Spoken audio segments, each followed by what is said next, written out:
There is a performance you do every day, and you don't even notice it. You wake up, look in the mirror, and put on a mask. Not literally, of course, but somehow, between brushing your teeth and leaving the house, you transform. The version of you that's falling apart inside gets locked away in some dark corner of your mind, and in its place emerges the functional version. The version that smiles, the version that answers, "I'm fine," when someone asks how you are. But here's the truth nobody talks about. Pretending you're fine when you're not is one of the most exhausting ways to exist, because you're not just living your life, you're acting in it. And performing 24 hours a day, 7 days a week, never taking off the costume, never breaking character, that's not strength, that's survival disguised as normalcy. And the worst part? Everyone believes it, because you've become so good at this that even you sometimes forget you're pretending. Let's talk about how this starts, because nobody is born knowing how to hide what they feel. This is learned, usually early. Maybe you grew up in a house where emotions were inconvenient, where crying was weakness, where admitting you were struggling was a burden to others. So you learned to swallow it, to smile when you wanted to scream, to say "I'm fine" when you were falling apart. Or maybe it was more subtle. Maybe you noticed that when you were happy, people stayed around, but when you were sad, they disappeared.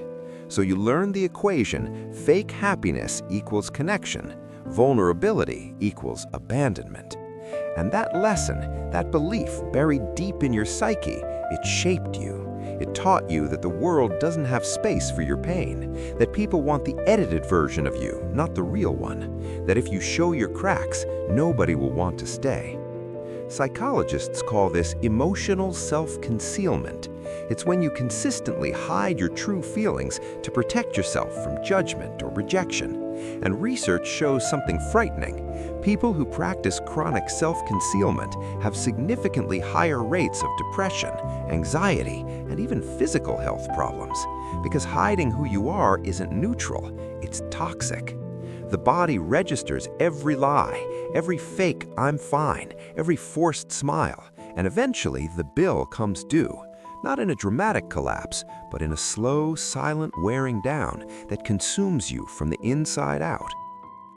Let me show you how this manifests in daily life, because it's not obvious, it's not dramatic, it's subtle, insidious. You're at work and someone asks how you are. You force a smile and say, "Good, you?" even though you spent the entire night awake, fighting thoughts that won't leave you alone. Because the office isn't a place for vulnerability, it's a place for productivity, and you've learned to separate the two. You're with friends and everyone's laughing, sharing stories, living the moment, and you're there, participating, smiling, making jokes. But inside, you're miles away. You're watching everything from outside your own body, wondering if anyone would notice if you simply disappeared. But you say nothing, because ruining the mood with your problems seems selfish. You're at home alone, and the mask finally falls, and you feel the weight of everything you held back all day, the sadness, the exhaustion, the emptiness. And for a moment, you think about calling someone, asking for help, but then you think about how you'd explain it, how it would sound. "I'm not okay, but I don't know why. I'm tired, but not from physical things. I need help, but I don't know what kind of help." So you don't call, you just endure, alone, again. And in romantic relationships, you become an expert at hiding. You don't want to be the problematic partner, the one who always has something wrong, the one who needs too much attention. So you minimize. You say you're just a little tired when you're actually drowning. And your partner believes it because you've become too convincing. And the distance between you grows, not because you don't love each other, but because one of you stopped being real. This creates something psychologists call social loneliness. It's when you're surrounded by people but feel completely alone because nobody knows the real version of you. They know the performance, and you've become so committed to this performance that the truth has been buried so deep that even you can't reach it anymore. Here's what science has discovered about the cost of pretending you're fine. When you consistently suppress emotions, your nervous system enters a state of chronic stress.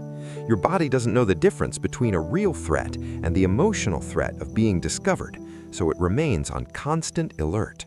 Studies from Stanford University showed that people who regularly hide their true emotions experience increased levels of cortisol, the stress hormone, and elevated cortisol long-term is linked to everything from heart problems to compromised immune systems and accelerated aging.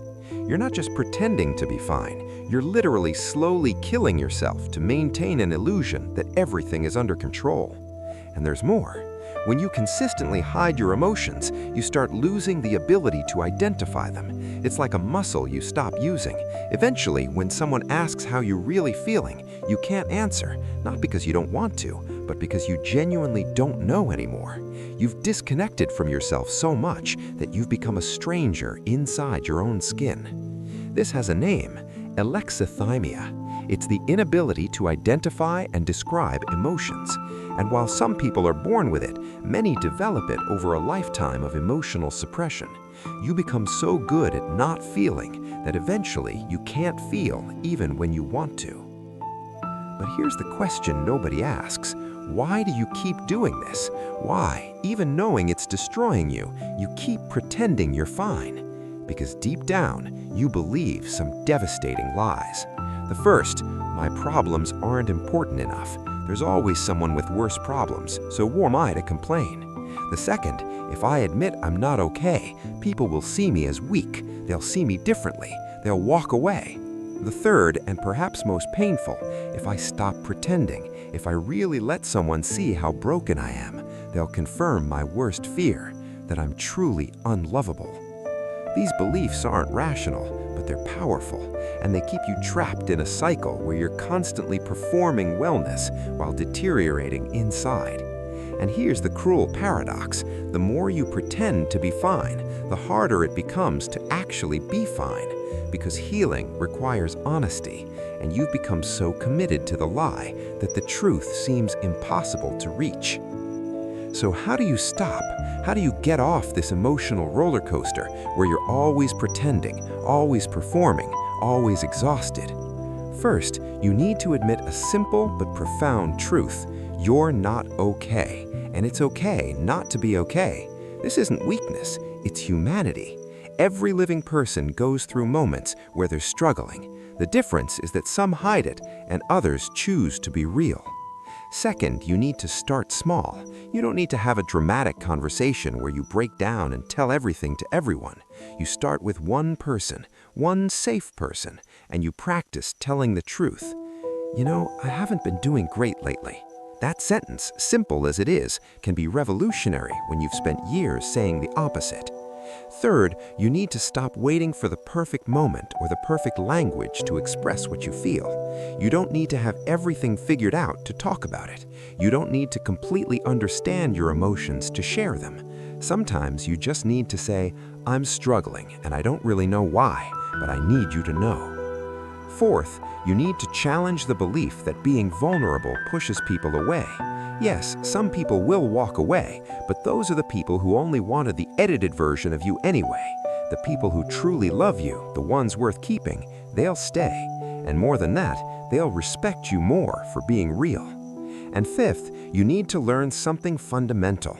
Real connection requires risk. You can't have true intimacy without vulnerability. And vulnerability means letting someone see you, really see you, including the parts you think are ugly, broken, or too problematic. There's a researcher named Brené Brown who spent decades studying vulnerability, and she discovered something powerful. The most connected, most fulfilled, happiest people aren't the ones with fewer problems. They're the ones who have the courage to be seen with their problems, who choose authenticity over approval. Because here's the truth, when you stop pretending you're fine, when you finally allow someone to see the real mess, something magical happens. You give permission for other people to do the same. You break the cycle of perfect performances. You create space for real connection. And yes, it will be uncomfortable at first. You'll feel exposed. You'll feel vulnerable. You'll want to return to the safety of the mask, but resist, because on the other side of that discomfort is something you've been seeking your whole life, the feeling of being truly known and still loved.